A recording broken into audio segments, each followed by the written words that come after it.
El informe inicial era para que los niños fueron dejados en el auto. Sin embargo, puedo decirte, sin entrar en demasiados detalles, lamentablemente no puedo entrar en demasiados detalles. Hay algunas inconsistencias en la historia que nos cuentan. 2 niños están muertos y su mamá ahora está bajo custodia, pero hay muchas preguntas que aún no tienen respuesta en esta historia. Las autoridades en Texas afirman que la versión de la mamá no tiene sentido. Lo que se sabe sobre el caso de los hermanos de 3 y 6 años tras la declaración de su mamá a la policía sobre su muerte en un auto caliente en Texas. Estamos en el caso presentado por Law and Crime. Yo soy Chris Stewart.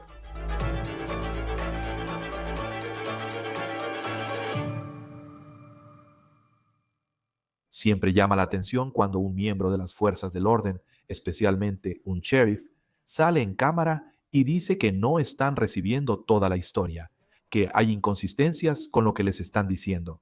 Y eso es lo que el sheriff del condado de Bexar, Texas, que es donde se encuentra San Antonio, está diciendo sobre Tiana Islar. Ella tiene 28 años y era madre de 2 hijos, Miani Islar, de 3 años, y Savani Stevenson, de 6.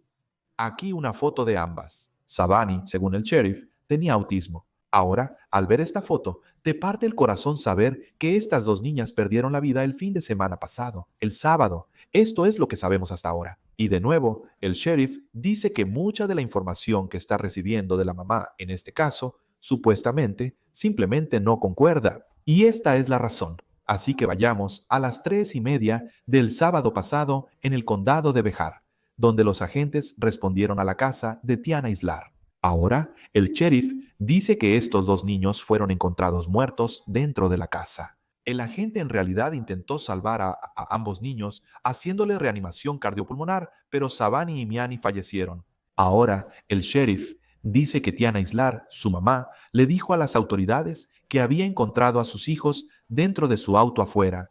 La temperatura en San Antonio, el sábado pasado, estaba en los bajos 90s. Y Tiana dijo que no había visto a los niños durante horas. Así que la historia que ella le dio a las autoridades es que se quedó dormida alrededor de las 10 de la mañana y luego se despertó alrededor de las 3 de la tarde, aproximadamente 5 horas después. Y cuando se despertó, no pudo encontrar a sus hijos.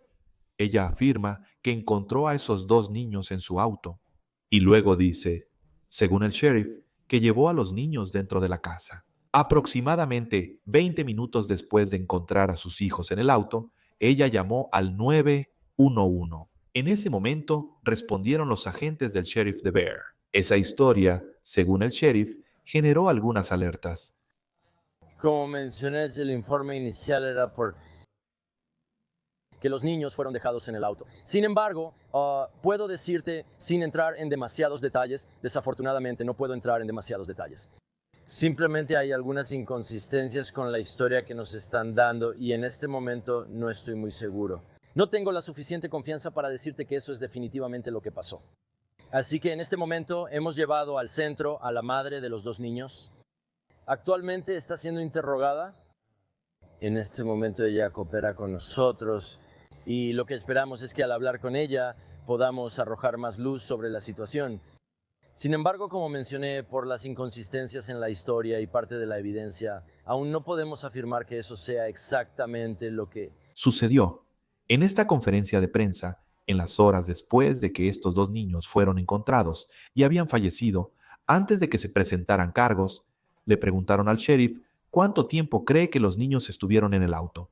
Así que, según la información inicial que tenemos, la última vez que la mamá reporta haber visto a los niños fue alrededor de las 10 de la mañana cuando se quedó dormida. Aproximadamente a las 3 de la tarde encontraron a los niños, según informes.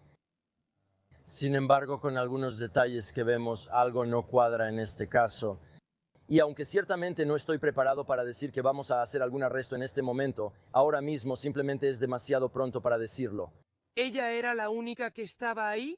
Según entiendo, la mamá y los 2 niños estaban juntos. La última vez que se vio a los niños fue en la casa, pero la madre los encontró después de las 3 de la tarde en el auto. Algo que he notado al cubrir estas historias es que los alguaciles, o quien sea el miembro de la ley que hable con los medios, son muy cuidadosos con sus palabras en conferencias de prensa como esta. Se nota que el alguacil es muy cuidadoso al no decir si cree que los niños estaban en el auto. Y realmente solo le está contando a los medios la historia que le ha contado la mamá, Tiana Islar.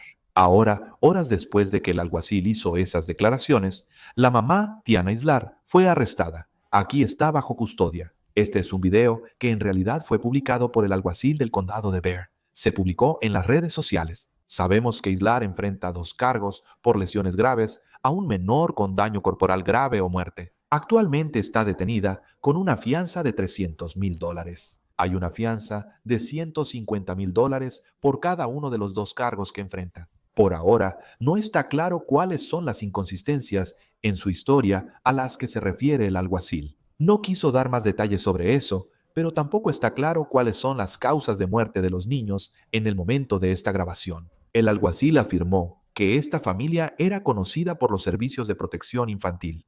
Existen indicios tempranos de problemas con esta familia, posiblemente relacionados con la oficina del alguacil del condado de Bexar y llamadas a servicios de protección infantil. Así que, de nuevo, cualquier persona que tenga información para compartir o videos del área alrededor de esa hora, en cualquier momento entre las 10 de la mañana de esta mañana y las 3 de la tarde, llámenos al 210-335-6000. También puede enviarnos un correo electrónico a bcsotips@ver.org. Puede mantenerse anónimo si lo desea al contactarnos por teléfono o correo electrónico. Iba a preguntarte cuántas veces la CSO ha ido a esta casa. No sé si físicamente hemos ido muchas veces a esta casa, pero por lo que pudimos encontrar, al menos hay una llamada de servicio en la que Servicios de Protección Infantil se involucró. ¿Sabes? Y obviamente cada vez que Servicios de Protección Infantil se involucra es porque sospechamos negligencia infantil, por eso revisamos los registros ahora mismo. El forense, lo siento, todavía estamos esperando a que llegue el forense. El investigador de Servicios de Protección Infantil acaba de llegar a la escena, así que ahora mismo estamos comparando notas para ver qué se puede encontrar. Busqué el nombre de Tiana Islar en truthfinder.com para saber más sobre ella. El sheriff del condado de Bexar dijo que ella llevaba en Texas solo 14 meses, menos de año y medio. Vimos que ella tiene una dirección anterior en Carolina del Sur, donde hemos visto en redes sociales que familiares han estado recordando a los 2 niños que se perdieron en esta tragedia.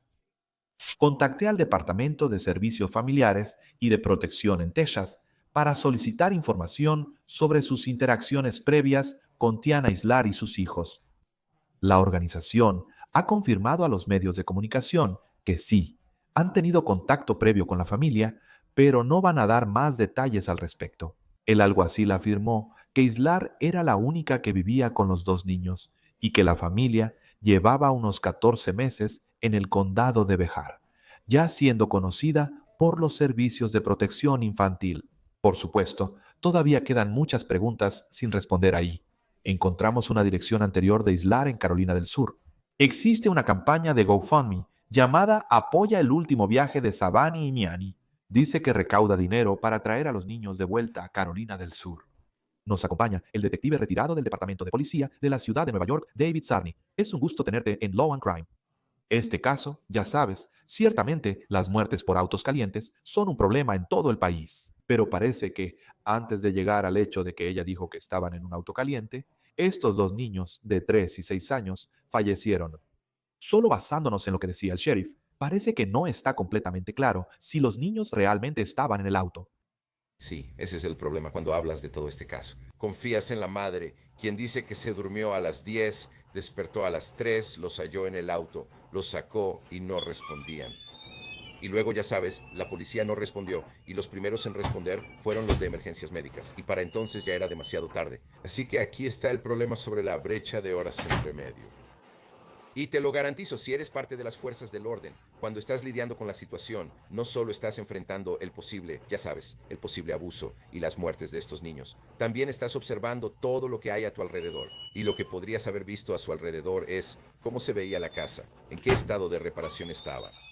¿Estaba desordenada y el refrigerador? Porque sé que Administración de Servicios para Niños, ya sabes, en Nueva York, donde entra la Administración de Servicios para Niños, revisan los refrigeradores, revisan todas las áreas para ver si están limpias, si hay comida para los niños. Así que todo esto va a influir al tratar con la madre que está haciendo estas afirmaciones de que simplemente se quedó dormida a las 10, se despierta a las 3 y luego va al auto.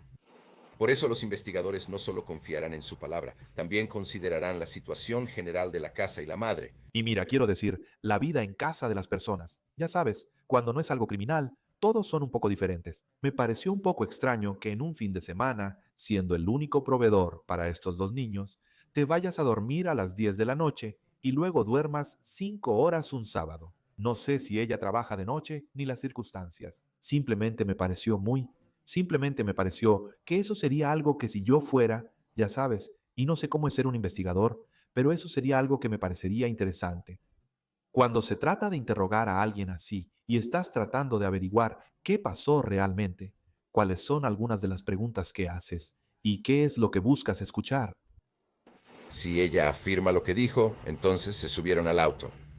El auto estaba abierto, había acceso para entrar al auto, había acceso para salir del auto, ya sabes qué tipo de auto es. Bueno, pueden encerrarse en el auto. Solo observa durante la entrevista, puedes ver el vehículo. Y si ella dice que estaban en el auto, vas a mirar el auto y determinar si los niños estaban en el auto en ese momento y si tenían una manera de salir. Podrías hablar con ella ya que todo es sobre crear una relación con la persona, pues está bajo sospecha pero no arrestada. Así que solo quieres obtener una historia que coincida con eso. Por eso es interesante lo de las 10 y las 3. Ella sabía que se acostó a las 10 y despertó a las 3. Entonces, ¿cómo sabrías que eran las 10 cuando te dormiste? ¿Y cómo sabes que eran las 3 cuando te despertaste? ¿Y qué hiciste cuando te despertaste? ¿Cuál fue la primera cosa que hiciste? Si dijiste que estabas dormida, fue lo primero que hiciste. Así que estas son cosas que entran en la historia, porque entonces quieres ver si hay evidencia para refutar lo que ella dice o para confirmar lo que ella dice. Y el problema es que en este punto vas a basarte en sus 5 horas. Y estos niños, y no solo eso, cuando encuentran a los niños, ella dice que en el auto, ella los sacó del auto. Eso es como, ¿cómo saldrías del auto si tienes dos? Uno de 6.3, no importa. ¿Sabes qué hiciste al sacarlos del auto? Llamaste a la policía. ¿Por qué los sacaste si estaban inconscientes? Cuando hayas llamado a la policía en ese momento, esas son cosas que van a influir en eso. Por eso es que esta investigación, y por eso queremos una autopsia para averiguar la causa de la muerte y eventualmente la manera en que ocurrió la muerte, que saldrá a la luz. Eso dependerá de la investigación que hagan los investigadores sobre la causa de la muerte. ¿Es homicidio u otra cosa? Porque también, tristemente, hemos tenido casos de muertes por autos calientes. Y esa es una conversación completamente importante que debemos tener sobre los padres, asegurándose de no dejar a sus hijos, intencional o accidentalmente, en un auto en clima caluroso en un lugar como Texas. Pero en este caso, la idea de que ella haya sacado a los niños del auto y luego los haya llevado a la casa y después haya llamado a la policía, eso no parece coincidir con muchas de las situaciones, ya sabes, y cada caso es único y diferente. Y no quiero especular, pero simplemente parece que eso no es algo que veas a menudo en estos casos. No, además son dos niños. Así que, ya sabes, por eso tuvieron que estar confinados en algún momento del día para que ambos estuvieran en esta situación donde ahora se cree que están inconscientes en el auto. Vuelve a lo mismo cuando hablas de la única persona que tiene, que es el supuesto testigo, que es la supuesta sospechosa, es la madre. Por eso lo harás, ya sabes, una investigación completa. Ves la casa con su desorden, pero aquí importa la comida y las quejas previas que ya sabíamos que tenía. No sabemos qué es. ¿Cuál fue el seguimiento como resultado de ese contacto con los servicios infantiles del condado? Vemos eso y observamos hacia dónde va. Porque ahora mismo, lamentablemente, tienes dos niños muertos que, ya sabes, las autoridades tienen que averiguar qué pasó. Y el forense va a determinarlo basándose en lo que encontraron como posibilidad. Y luego la información y los hechos que tiene el investigador tendrán que determinar eso. Por eso, en este momento, según su información, es accidental. Pero vamos a investigar para determinar si eso es un hecho o si es lo que ella está diciendo. La evidencia muestra que no fue accidental, sino intencional. También hemos visto casos que involucran autos calientes donde, ya sabes, alguien accidentalmente dejó caray y solo piensas en el terror de que esto suceda. Pero de alguna manera, ya sabes, hay ejemplos de padres o tutores que olvidan que su hijo está en el asiento del coche y ese niño muere. Esa persona enfrenta cargos. Si ella dice la verdad, se quedó dormida profundamente y durmió 5 horas. Sabes, estos niños luego salen caminando. Tal vez la puerta estaba sin seguro. Pueden entrar. Es un día caluroso en Texas. La puerta se cierra. No saben salir. Los niños mueren y todo lo que ella dice parece cierto. ¿Eso sería un caso penal con el que ella tendría que lidiar? ¿O es simplemente una terrible, ya sabes, si eres un agente de la ley, es simplemente una circunstancia terrible, terrible que ocurra? Tuvimos un incidente similar en el Bronx, donde un padre tenía a sus 2 hijos en el auto. Dejó a los niños en el auto, volvió y olvidó que seguían ahí. La policía primero dijo que estaban en el auto y los hallaron muertos. Era responsable por tenerlos en el auto y fue arrestado, pero no lo hallaron culpable de esa muerte. Eso es algo que, como padre, no puedo imaginar tener que vivir con el hecho de que mataste a tus 2 hijos porque olvidaste que estaban en el auto. Va a basarse en esa información que ella tiene. Y como dije, este es el problema que tienes. Ella tiene una queja previa. ¿Cuál es la relación? ¿Cuál fue el resultado de eso con la trabajadora social o la encargada del caso que estaba tratando con ella? No solo eso, ahora verás cómo ella hablará con sus hijos de 6 y 3 años. Puede que no hayan ido a la escuela, han ido a guardería.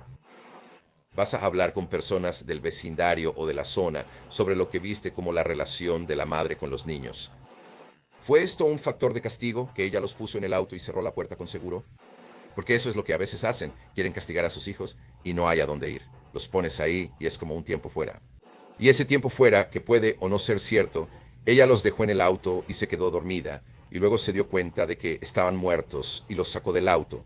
Hay muchas cosas que entran en juego, pero desafortunadamente todo dependerá de la determinación del médico forense sobre la causa de muerte y, junto con los hechos del caso, si eso será un asesinato o una muerte accidental. También creo, o sea, parece que por las fotos que hemos visto de la escena y donde el sheriff dio su conferencia de prensa, vivían en una especie de comunidad de condominios de construcción nueva, al parecer. Y cuando veo eso, pienso que alguien debe tener un timbre con cámara, ya sabes, y podrían tener algo de vigilancia para poder juntar las piezas. Quizá alguien estaba afuera o mirando y vio cómo ella corrió al auto y todo lo que pasó. Si la causa de muerte resulta ser que estos niños murieron por agotamiento por calor, eso coincidiría con su versión de los hechos. Pero entonces lo que ella dice no tiene sentido. ¿Qué haces después? Bueno, ahí es donde realmente tienes que dar seguimiento a todo lo que estás diciendo. Cualquier video de vigilancia, entrevistas con personas, con vecinos, todo eso tiene que entrar en juego. Pero, y aquí es donde se reduce todo, ya la acusaron ahora. ¿Pueden acusarla de asesinato? Eso dependerá de lo que determinen de los hechos del caso. Desde su arresto no contactó a un abogado, así que ya no podrás hablar con ella. No creo que el abogado lo permita. Tendrás que usar lo que hay en la escena del crimen. El auto en sí. ¿Es un auto que se cierra solo? ¿Cómo se cierra el auto? Estas son cosas que han entrado en juego en ese aspecto. ¿Sabes? Y por eso las entrevistas con amigos y cualquier otra persona que ella tenga, familiares, lo que sea, quien sea que puedas encontrar, es para saber cuál es la relación entre sus hijos y ese auto. Ella dice que el auto se cerró. Ellos estaban en el auto y no podían entrar, por eso el auto es importante. Vas a preguntar, ¿cómo cerraron la puerta? Sabes, por eso trabajas cuando la tienes disponible antes del arresto. Quieres que ella te cuente todo sobre los tratos con tus hijos. Cuando los tienes en el auto, ¿qué haces? ¿Alguna vez ha pasado esto antes? Nos quedamos encerrados en el auto. ¿Cuándo y a qué horas? Esas preguntas van a surgir. Y por eso esa entrevista inicial es tan importante, porque aunque sospeches de ella, quieres asegurarte de que te dé la línea de tiempo correcta para que luego puedas revisar la evidencia que tienes y refutar o confirmar lo que ella te dijo. Y ese auto, ella dice que estaban en el auto. Bien, estaban en el auto.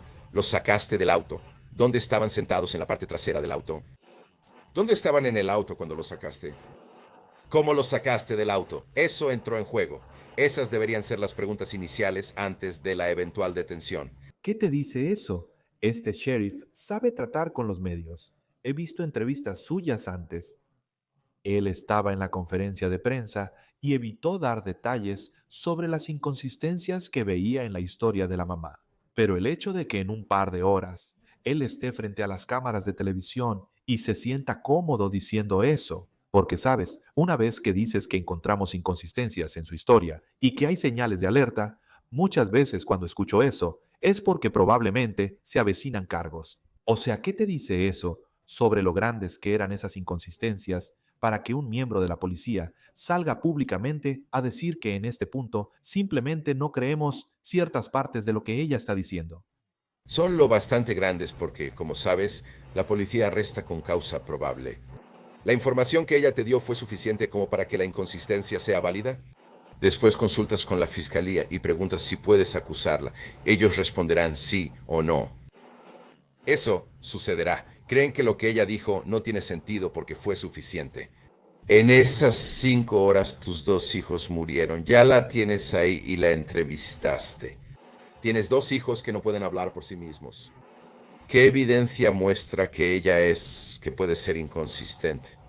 Y en ese momento actúas por el bienestar de un niño en peligro, porque al mirar la casa podrías obtener otra pieza del rompecabezas. Puedes acusar con esto, pero ahora hay más, y por eso vemos este caso. Sabes, realmente determinará los factores. Si hubiera muerto por agotamiento por calor, está bien, tenemos eso. ¿Qué teníamos solo para confirmar el hecho de que estos niños estuvieron en el auto durante 5 horas?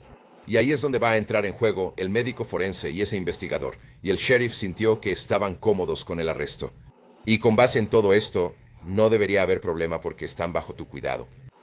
Tus hijos están muertos. No son tan pequeños como para que ocurra muerte súbita. No, el caso de Sid, son 2 niños que murieron bajo tu cuidado. Algo que hiciste fue problemático. ¿Cuál es el problema? Te dormiste y dejaste que los niños entraran al auto, luego los encontraste ahí. Solo piensa, si tienes a tus 2 hijos inconscientes en el auto y los sacas, ¿por qué no llamas al 911 de inmediato? Eso pienso como investigador. Esa sería una pregunta que tú plantearías. Creo que fueron unos 20 minutos. Se ha informado que, ya sabes, ella se despierta, dice que encuentra a los niños y los mete corriendo a la casa. Escuché que quizá fue porque estaba a poco más de 30 grados en Texas. Tal vez ella solo quería meterlos al aire acondicionado. ¿Sabes? Tal vez, ya sabes, eso es, ya sabes, algo que ya sabes. Si quieres creer lo que ella dice, podrías estar pensando eso. Pero al mismo tiempo, tienes, o sea, 20 minutos es mucho tiempo antes de llamar a los servicios de emergencia. Sabes, no es necesariamente que te preocupes por la policía, pero, o sea, es bastante tiempo. O sea, ¿cuál es normalmente el margen de tiempo en el que claramente se llamaría automáticamente al 911? Pero, ¿en qué momento para un miembro de la ley ese margen, sin importar la explicación, simplemente no tiene sentido? No tiene sentido que tus hijos estén inconscientes en el auto y los hayas sacado sin responder. Eso significa que los cargaste a la casa y no respondían. Y esperaste para determinar que, ya sabes, no están respirando, no pueden respirar. O si están respirando, es muy superficial. ¿Llamarías al 911 de inmediato si esa es tu preocupación? ¿O cometiste un error? La regaste tan mal que ahora estás tratando de inventar tu versión y ahora llamas a la policía y dices que esta es la historia. Y vuelvo a esto. Si es un solo niño, casi puedes entrar en ese tema de imprudencia o lo que sea. Pero con 2 niños, o sea, es un delito, pero ahora es asesinato. Ella tenía la intención de que estos 2 niños murieran, castigó a esos niños poniéndolos en el auto por la razón que fuera. Regresa unas horas después y los encuentra muertos, porque el problema del sueño es otro asunto. Ella se quedó dormida en el momento más apropiado. Se fue a dormir a las 10 y se despertó a las 3. Así descubrió que estaban muertos o inconscientes. Después, la policía intervino con ambos niños, pero no sé si seguían vivos en ese momento. Pero 5 horas en un auto, como ella dice, no se lo harías ni a un perro ni a nadie. Y como un niño de 6 y uno de 3 años, no sé si sabrían cómo abrir o cerrar la puerta. Entonces, ellos cerraron la puerta con seguro. ¿Dónde está la llave de ese auto? ¿Dónde guardas la llave del auto? ¿Cómo sales de ese auto? ¿La dejas sin seguro todo el tiempo? ¿La dejas cerrada con seguro todo el tiempo? Cuéntame todo tu proceso en el auto. Estas son las preguntas de nuevo que ayudarán a determinar qué pasó. Muchos vehículos nuevos se cierran solos. Y mucha gente probablemente ni siquiera piensa en eso, como si fuera algo que simplemente hacen los autos. No sé qué modelo era o si lo era, y quizá estoy especulando, pero también lo pensaría. Por último, sabemos que ella era conocida, y esas son palabras del alguacil, por el Departamento de Servicios para la Familia y los Niños, creo que se llama así, en Texas. pero es la Organización de Servicios de Protección Infantil del estado de Texas. Ella solo vivió en Texas 14 meses. Ya eran conocidos. Ahora, hay muchas cosas sobre las que podríamos, no sabemos de qué se trata, especular contigo, pero normalmente, si alguien es conocido, ¿a qué se refieren? ¿Podría haber sido algo relacionado con su hijo, con necesidades especiales? Eran conocidos por la organización porque la estaban ayudando ya que él tenía necesidades especiales. Siempre es algo criminal cuando escuchas que un miembro de las fuerzas del orden señala eso. No, pero simplemente añade una parte a la historia y creo que eso es con lo que estás lidiando. Estas personas, esto no salió de la nada. Ella estuvo involucrada de alguna manera. No pueden revelar esa información, lo cual está bien. No puedes revelarla, está bien. Pero te lo garantizo, están hablando con los trabajadores sociales, están hablando con los servicios de protección infantil para determinar qué pasó ahí. Eso sería parte del caso. ¿Por qué te involucraste? ¿Qué situación era? ¿Tiene que ser algo criminal? No necesariamente. Podría ser, ya sabes, no. Cuidado inadecuado, leve negligencia, lo que determinen. Pero ahí es donde seguiría lo siguiente, que es lo que hiciste en la casa cuando llegaste a esa escena. Sé que intentas revivir a estos niños, pero las consecuencias llegan si no lo logras. ¿Cómo se resguarda esa escena del crimen? Y cuando hablas de la administración de servicios para niños sería el aspecto de los servicios para menores, lo que es muy importante. Sí, veremos cómo evoluciona el caso. Quiero decir, ya sabes, al final del día, si ella está diciendo la verdad, te sientes terrible por ella porque perdió a sus hijos. Si miente, la policía lo descubrirá. Habrá que esperar. Detective retirado del Departamento de Policía de la Ciudad de Nueva York, David Sarney. Siempre es un placer tenerte en Law and Crime. Gracias por acompañarnos. Muchas gracias y cuídate. Eso es todo por On the Case, presentado por Law and Crime. Suscríbete a nuestro canal en YouTube y Spotify. Yo soy Chris Stewart. Nos vemos la próxima vez.